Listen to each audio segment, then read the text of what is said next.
So, here we go. It's actually based on Shakespeare's Twelfth Night. It's a modern telling of Shakespeare's Twelfth Night, and it takes those characters and situations and settings and puts them in 1955 small-town mid-America and uses Elvis Presley music as the soundtrack for the show.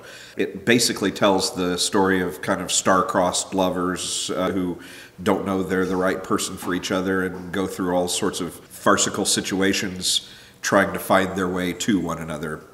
My name is Darrin Murrell. I'm the managing director at Historic Farmland USA, and I'm also a freelance professional actor and director.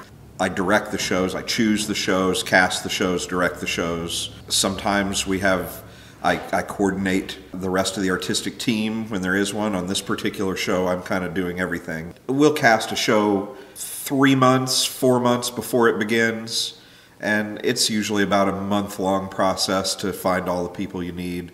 Then we spend about 6 weeks rehearsing the show. We usually rehearse about 60 to 80 hours total over the course of 6 weeks. The look of the show and the feel of the show is very much like an Elvis movie from the 1950s or 1960s.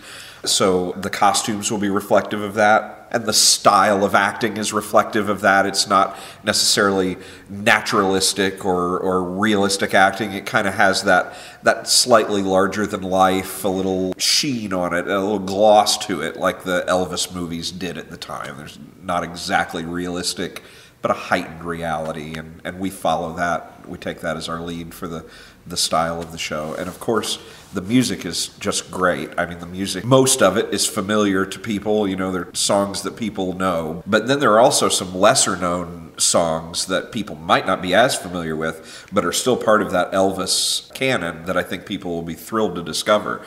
So there's some surprises and also things that people will be familiar with and be nostalgic about.